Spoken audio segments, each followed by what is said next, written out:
आप देख रहे हैं लाइव वायर, मैं हूं आपके साथ रवि शर्मा। कोविड-19 का कहर जो है वो पूरी दुनिया में है और भारत और जम्मू कश्मीर की बात करें तो वो भी इससे अछूता नहीं रहा, जिसके बाद ज़िंदगी की रफ्तार जो है वो थम सी गई है।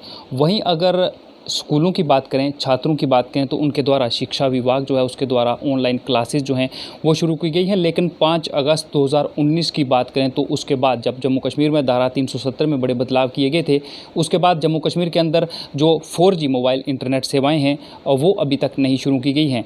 कुछ देर तक तो मोबाइल जो सेवाएं हैं वो भी बंद थी, लेकिन अब 2G जो मोबाइल इंटरनेट सेवाएं हैं उनका सहारा यहाँ पर लिया जा रहा है और ऑनलाइन क्लासेस जो हैं 2G मोबाइल नेटवर्क में बच्चों की जो पढ़ाई है वो कहीं ना कहीं प्रभावित हो रही है। इस सब पर हम बातचीत करेंगे और साथ ही साथ जो ऑनलाइन एडमिशन्स की बात करें तो उसका प्रोसेस किस तरह से चल रहा है, इस सब पर हम बात करेंगे। और बात करने के लिए इस समय मेरे साथ मौजूद हैं OP शर्मा, जो कि प्रिंसिपल हैं government boys high secondary school Sunderbani में। इनसे बातचीत करेंगे और जानेंगे कि आखिर किस तरह का प्रोसेस जो है वो चल रहा है। सर, सबसे पहले तो आपका स्वागत है लाइव वायर में। Thank you sir.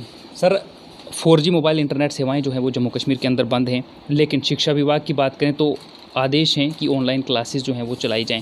आपसे जानना चाहेंगे कितनी परेशानी आ रही है और क्या ऑनलाइन क्लासेस जो हैं वो चल पा रही हैं। यहाँ की बात करें तो यहाँ पर किस तरह से जो पूरा प्रोसेस है वो चल रहा है। यहाँ सुंदरबनी में तो ऑनलाइन क्लासेस हमारी अच्छी चल रही हैं, क्योंकि जो ये सिटी का एरिया है जहाँ पे लोगों के ब्रॉडबैंड कनेक्शन भी हैं, इनके पास 4G भी है मैक्सिमम स्टूडेंट्स के पास, क्योंकि ये सिटी का इंस्टीट्यूशन है और यहाँ मैक्सिमम स्टूडेंट्स हमारे यहाँ से आते हैं। लेकिन जो स्टूडेंट्स हमारे थोड़े गांव से आते हैं या थोड़े दूर दराज इलाके में आते हैं, उनसे हमें व्हाट्सएप के जरिए भी हम कंटेक्ट करते हैं। तो व्हाट्सएप तो 2G पे भी अच्छा चल रहा है, तो वहाँ पर हम PDF डालते हैं और PDF जब बच्चा पढ़ता है तो वो दोबारा हमारे टीचर को टेलीफोनिकली भी पूछता है कि अगर उसको डाउट हो तो वो क्लियर करते हैं। और व्हाट्सएप पे ही वो होमवर्क भी डालता है, जिसको हम प्रॉपरली हमारे टीचर चेक करते हैं और बच्चे की जितनी मिस्टेक्स हैं निकाल के उसको दोबारा इन्फॉर्म करते हैं। सर, ये पॉसिबल नहीं होगा कि जो हर एक स्टूडेंट है जितनी आपके पास स्ट्रेंथ है उनके पास एंड्रॉइड फ़ोन जो है वो होंगे। कहीं ना कहीं कुछ ऐसे छात्र भी होंगे जिनके पास वो एंड्रॉइड फ़ोन नहीं होंगे और वो किस तरह से लाभ जो है वो ऑनलाइन क्लासेस का ले रहे होंगे। मैक्सिमम स्टूडेंट के पास तो आजकल एंड्रॉइड फ़ोन हैं, लेकिन हमारे इलाके में एक दूसरे को लोग काफ़ी कोऑपरेट करते हैं। अगर किसी पड़ोसी के पास एक पास के बच्चे के पास ऑनलाइन जो एंड्रॉइड फ़ोन है, वो दूसरे बच्चे की हेल्प कर देता है। तो मैक्सिमम बच्चे इस तरीके से चला रहे हैं। कई बार घरों में थोड़ी प्रॉब्लम लोगों को आ रही है कि किसी के पास 2-3 बच्चे हैं तो उसके पास अगर एक ही एंड्रॉइड फ़ोन है, थोड़ी सी प्रॉब्लम उनको है। लेकिन मैक्सिमम लोग एक दूसरे की हेल्प करते हैं। इस इलाके में वैसे भी लोग एक दूसरे को कोऑपरेट करते हैं हमारे इलाके के अंदर। तो जहाँ पे आजकल तो मैक्सिमम एंड्रॉइड फ़ोन हैं ही, तो इस तरीके से वो जो है हमारे मैसेज आ रहे हैं। टीचर्स की बात करेंगे, आपसे जानूंगा कि जो ऑनलाइन क्लासेस चल रही हैं, क्या आपके जो टीचर्स हैं वो स्कूल में आकर यहाँ से ऑनलाइन क्लासेस चला रहे हैं या अपने घर से? सर, हाँ, कुछ हमारे पास यहाँ हमारी लैब भी है ICDA, वहाँ हमारे एक टेक्निकल पर्सन भी हैं जो उनको अपलोड करते हैं। इसके साथ टीचर्स हमें घर से भी वीडियो बनाकर भेजते हैं। तो हमने अपना एक YouTube channel boys higher secondary school Sunderbani home classes खोला है, उसके ऊपर भी हम काफ़ी वीडियोज़ अपलोड करते हैं। तो जहाँ सर, आपने यहाँ पर कहा, पहले आप कह रहे थे कि सबके पास ब्रॉडबैंड है, लेकिन जो टीचर्स इस समय घरों में हैं उनके पास तो ब्रॉडबैंड की सुविधा उपलब्ध नहीं होगी, तो वो किस तरह से अपना काम जो है ऑनलाइन क्लासेस वो किस तरह से चला रहे हैं? वो टीचर्स जो स्कूल नहीं आते हैं, घर से काम। हाँ, वो जैसे ही अपनी रिकॉर्डिंग करते हैं फ़ोन के ऊपर, वो गूगल ड्राइव पे हमें लिंक भेज देते हैं। जैसे गूगल ड्राइव पे लिंक भेजेंगे, मेरे पास खुद जो ब्रॉडबैंड कनेक्शन है, तो मैं वहाँ से खुद उनकी अपलोड कर देता हूँ वीडियोज़ अपने इसके चैनल के ऊपर। कहीं ना कहीं आपको क्या लगता है कि जो पढ़ाई कोविड-19 के चलते कहीं ना कहीं पीछे रह गए थे जो बच्चे, पढ़ाई जो ख़राब हुई थी, तो ऑनलाइन क्लासेस जो हैं उस सब को पूरा कर लेंगी, वो उतनी पढ़ाई पूरी हो जाएगी फिर से छात्रों की? इसके लिए मैं 2 बातें कहूँगा कि ऑनलाइन, चलो जो हमारी क्लासरूम होता है फेस टू फेस इंटरेक्शन होती है बच्चे के साथ, लेकिन ऑनलाइन का भी एक बेनिफिट है, क्योंकि अब कोविड-19 है, पता नहीं कितनी देर रहेगा, हमें हमें हैबिट डालनी है इस तरीके से जीने की। तो इससे अगर बच्चों को हम ऑनलाइन ही हैबिट डाल देंगे, साथ में जो प्राइम मिनिस्टर का डिजिटल इंडिया प्रोग्राम था वो भी मेरे ख्याल में प्रॉपरली यूज़ हो रहा है अब, उसका डिजिटल इंडिया कंसेप्ट जो था। तो हम ऑनलाइन से ये होता है कि जैसे हम एक वीडियो डाल देते हैं, कई बार बच्चा होता है कि जो हमारे स्कूल में आता है वो दिन को एब्सेंट रह जाता है, वो टीचर एक लेक्चर दे देता है, तो वहाँ पे उसको ये हो जाता है कि वो सुन नहीं पाता है। लेकिन अगर ऑनलाइन वीडियो डाल देंगे हम उसके ऊपर, तो वहाँ पे ये हो जाएगा कि बच्चा अगर उस वक्त ऑनलाइन नहीं देख रहा टीचर को, तो उसकी वीडियो रिकॉर्डिंग है वो रात को भी उसको देख सकता है। तो ऑनलाइन के मुझे लगता है कि अगर ऑनलाइन हैबिट डाल जाएँ तो ज़्यादा बेनिफिशियल है बच्चे के लिए सीखने के लिए। सर 4G की बात, फिर उसी पर आऊँगा। 4G मोबाइल इंटरनेट सेवाएं बंद हैं। आप मानते हैं कि कहीं ना कहीं जो नुकसान है वो छात्रों को हो रहा है और टीचर्स को भी हो रहा है ऑनलाइन क्लासेस लगाने में, क्योंकि जम्मू कश्मीर के अंदर जो 4G मोबाइल इंटरनेट सेवाएं हैं वो बंद हैं। हाँ, अगर 4G होती तो थोड़ा ज़्यादा बेनिफिट जरूर बच्चों को मिलता। क्यों, हर जगह पे जो है यूट्यूब वगैरह के चैनल्स हैं जो एकदम खुल जाते हैं, इसमें थोड़ा सा स्लो चलता है। लेकिन जो गवर्नमेंट का मेरे ख्याल में अपना एक डिसीजन है, तो हमें जैसे गवर्नमेंट के आदेश होंगे उस तरीके से ही हमें चलना है। तो अगर गवर्नमेंट के कोई सिक्योरिटी हम उसके ऊपर गवर्नमेंट ही देगी कि जैसे भी वो देंगे तो हम वैसे ही छोड़ देंगे। लेकिन अगर 4G होता तो थोड़ा ज़्यादा बेनिफिट होता। सर एडमिशन्स पर आएंगे, जिस तरह से आदेश हैं शिक्षा विभाग के, डायरेक्टर स्कूल एजुकेशन के, कि स्कूलों को आप नहीं खोलेंगे, स्टूडेंट्स जो हैं वो स्कूलों में नहीं आएंगे। टीचर्स की बात करें तो वो भी कुछ एक परसेंटेज जो है वो दी गई है कि इतने टीचर्स जो हैं वो यहाँ पे प्रेजेंट होंगे। एडमिशन्स की बात करें तो ये कहा गया था कि ऑनलाइन एडमिशन्स होंगी, तो क्या एडमिशन्स जहाँ पर हो रही हैं, कितनी एडमिशन्स जो हैं वो अभी तक हो पाई हैं ऑनलाइन की बात करें?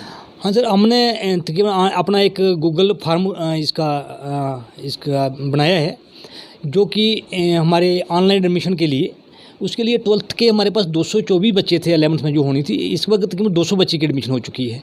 सिमिलरली हमारी 11th की जो क्लास है, अभी वो 10th का रिजल्ट नहीं आया, लेकिन हम प्रोविजनल एडमिशन कर रहे हैं, वो भी 100 प्लस हमारी एडमिशन चली गई है।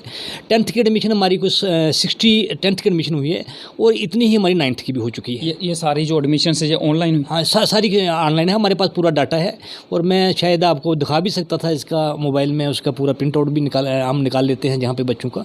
लेकिन जैसे ही स्कूल खोलेंगे तो बच्चों के हम डॉक्यूमेंट ले लेंगे, लेकिन ऑनलाइन हमने उनको रजिस्टर कर दिए है। सर गवर्नमेंट स्कूलों की बात करेंगे, आपने तो जो डाटा हमें दिया है कि आपने एडमिशन्स भी जो हैं वो कर ली हैं, आपकी ऑनलाइन क्लासेस भी जो हैं वो चल रही हैं। गवर्नमेंट स्कूलों की बात करें तो देखा जाता है कि बहुत से लोग जो हैं अब प्राइवेट स्कूलों का रुख जो है वो कर रहे हैं। हालांकि इस बीच प्राइवेट स्कूलों की बात करें तो काफ़ी विवादों में हो रहे हैं, कई स्कूलों पर कार्रवाई भी हुई है, धज्जियाँ नियमों की जो हैं वो उड़ाई गई हैं, लॉकडाउन की धज्जियाँ प्राइवेट स्कूल्स के द्वारा उड़ाई गई। कुछ स्कूलों की बात करेंगे क्योंकि कुछ स्कूल ऐसे थे जिन्होंने उनको पूरी तरह से लॉकडाउन को भी फॉलो किया। बहुत से लोग जो हैं वो प्राइवेट स्कूल्स की तरफ जा रहे हैं। क्या कारण आप समझते हैं कि गवर्नमेंट स्कूलों में जो स्ट्रेंथ है वो कम होती जा रही है? ज़्यादातर लोग जो हैं उनका इंटरेस्ट प्राइवेट स्कूल की तरफ जो है वो रहता है। जो लोगों की ऊपर है, जैसे कि हमारे सुंदरबनी की बात करें हम, तो अभी तक हमारे पास जहाँ कोई इतना हमारे कंपटीशन में, जैसे गवर्नमेंट के स्कूल जा रहे हैं हमारे सुंदरबनी के अंदर, अभी प्राइवेट स्कूल कोई भी हमें कम्पीट नहीं कर रहे हैं। जो भी एक सुंदरबनी हमारा ऐसा एरिया है कि पिछले 20 साल से मैं यहाँ इसी एरिया में सर्विस कर रहा हूँ, लेकिन कोई भी 10+2 एस्टेब्लिश नहीं हुआ है इतना जितना कि हमारे गवर्नमेंट स्कूल हो रहे हैं। जहाँ पे जितनी हमारे पास स्ट्रेंथ है, किसी भी प्राइवेट स्कूल के इस एरिया में अंदर स्ट्रेंथ नहीं है। बाकी की मैं बात नहीं कर सकता, लेकिन मैं अपने एरिया की बात करूँगा कि जहाँ पर अभी तक कोई भी हमारे इनमें कम्पीट नहीं हमें कर पाया। और हम हमेशा जो बोर्ड के रिजल्ट जैसे आते हैं, सुंदरबनी एक ऐसा एरिया है जो कि बोर्ड में पोजीशन हम हर साल देते हैं से सुंदरबनी से ही मैच। और इस साल भी मुझे पक्की उम्मीद है, पिछले साल हमारी 11th फर्स्ट पोजीशन हमने बोर्ड से फर्स्ट पोजीशन हमारे स्कूल की थी, और इस साल जैसे 12th का रिजल्ट आएगा तो मुझे उम्मीद है कि इस साल भी हम जरूर दे देंगे। आपको लगता है कि समय के बदलाव के कारण, क्योंकि पिछला एक दौर रहा जिसमें जिस तरह से मैंने कहा कि ज़्यादातर लोगों का रुख जो था वो प्राइवेट स्कूल की तरफ जा रहा था, लेकिन अब कुछ स्टेप्स जो हैं वो शिक्षा विभाग ने लिए हैं, कुछ स्टेप्स जो हैं वो सरकार ने लिए हैं, कुछ ऐसे आदेश निकले हैं। आपको लगता है कि अब वो दौर जो है वो बदल रहा है, एक बार फिर से लोग जो हैं वो गवर्नमेंट स्कूलों की तरफ रुख जो हैं वो कर रहे हैं? क्या लगता है आपको? हाँ, बिल्कुल। जैसे हमारी डायरेक्टर स्कूल एजुकेशन है, या इस वक्त जो हमारे कमीशन सेक्रेटरी हैं, उनके एफर्ट्स जो हैं, जैसे वाइट वाशिंग का उन्होंने निकाल दिया है, लैब को अपग्रेड करना है। और स्कूल में वैसे ICT लैब्स हैं हमारे पास, स्मार्ट क्लासरूम्स हैं, जहाँ हमारे स्कूल में तो तकरीबन ऑनलाइन क्लासेस भी चलती हैं। जो हमारी इसकी ICT लैब भी है, और हमारे क्लासरूम भी बहुत अच्छे हैं, लैब्स हमारी बड़ी अच्छी हैं। तो जहाँ प्रेफर करते हैं कि हम गवर्नमेंट स्कूल में ही ज़्यादा है, और मुझे लगता है कि गवर्नमेंट स्कूल जो हमारे सुंदरबनी एरिया के अंदर लोग ज़्यादा प्रेफर करते हैं एज कम्पेयर टू। आखिरी सवाल आपसे करूंगा सर मैं, कि जो लोग अभी भी अपने एक और सवाल कर लेते हैं सर। कुछ देर पहले तक लगातार ये कहा जा रहा था कि जो लोग गवर्नमेंट स्कूल्स के अंदर जो हैं टीचर्स होते हैं, लेक्चरर्स की बात करें तो काफ़ी एजुकेटेड होते हैं, उसके बाद गवर्नमेंट जॉब जब वो करते हैं तो काफ़ी एग्ज़ाम जो है वो कम्पीट करके यहाँ तक पहुँचते हैं। प्राइवेट स्कूल्स के जो लोग हैं वो कम ये नहीं हम बोलते कि वो पढ़े लिखे नहीं होते, लेकिन थोड़ा कम होते हैं। लेकिन जो टीचर्स यहाँ पर आकर जॉब करते हैं, लेक्चरर्स जॉब करते हैं, उनके अपने बच्चे जो हैं वो सारे प्राइवेट स्कूल्स में ही ज़्यादातर पढ़ते हैं। उनके बच्चे क्यों नहीं पढ़ते सर गवर्नमेंट स्कूल में? मैं अपनी अगर बात करूं रवि जी, तो मेरे दोनों बच्चे, बेटी भी मेरी बाद में दिल्ली में, लेकिन 12th तक यहाँ गवर्नमेंट स्कूल में पढ़ी है। बेटा भी मेरा राइट फ्रॉम दिस 6 से लेकर 12th तक जहाँ पढ़ा है। और मैक्सिमम हमारे स्टाफ के बच्चे जो हैं जहाँ हमारे लगे हुए हैं, वो भी कई स्टाफ मेंबर्स के बच्चे हमारे 9th-10th में, 9th से जहाँ स्टार्ट होता है, जहाँ हम एडमिशन लेते हैं। और हम अब कुछ लोगों का है, उनकी अपनी है, वो आप खुद बता सकते हैं कैसे बेचते हैं। लेकिन और जो जहाँ तक हमारी जब सिलेक्शन की बात होती है, नीट की होती है, हम सुंदरबनी से हर साल 2, 4, 5 बच्चे हमारे, पिछले साल IIT में भी एक बच्चा चला गया और 4 या 5 बच्चे हमारे नीट क्वालिफाई करके गए। मैं 5 बच्चे नीट क्वालिफाई करना बहुत बड़ी बात है, क्योंकि स्टेट के अंदर 700+ हायर सेकेंडरीज हैं। तो अगर हम 5 ये सीट्स हम ले लेते हैं, it is achievement for. Sir आखिरी सवाल करूंगा, जनता आपको सुन रही है हमारे माध्यम से, जहां तक आपकी आवाज़ जा रही है, खासकर गवर्नमेंट स्कूल्स को लेकर, क्या अपील आप जनता से करेंगे? कि अब वो फैसिलिटीज़ जो हैं वो गवर्नमेंट स्कूल्स के अंदर जो हैं वो आ चुकी हैं, अभी भी लोग देखा जाता है कि ज़्यादातर प्राइवेट स्कूल्स की तरफ ही अपना रुख जो है वो करते हैं, यहाँ पर भी आते हैं लेकिन कम है। क्या अपील करेंगे आप जनता से?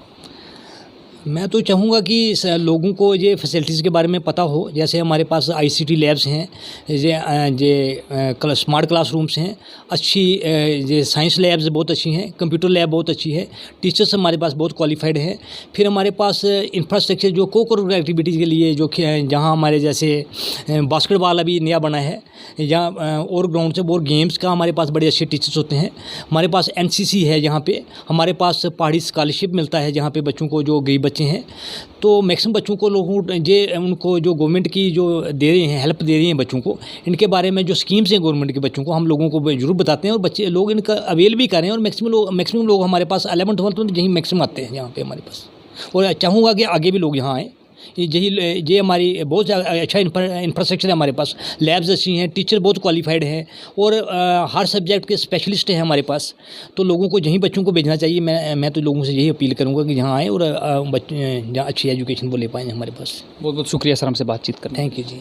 ये थे हमारे साथ OP शर्मा, जो कि प्रिंसिपल हैं government boys high secondary school Sunderbani के अंदर। और जिस तरह से लॉकडाउन के चलते शिक्षा विभाग द्वारा ऑनलाइन क्लासेस लगाने के आदेश दिए गए हैं और एडमिशन्स भी ऑनलाइन ही होंगी, शिक्षा विभाग के सख्त निर्देश हैं। और जो भी स्कूल, चाहे वो प्राइवेट स्कूल हो चाहे वो गवर्नमेंट स्कूल हो, जो भी इन आदेशों का उल्लंघन करेगा उसके खिलाफ़ कार्रवाई होगी, और कईयों के खिलाफ़ कार्रवाई हुई भी है।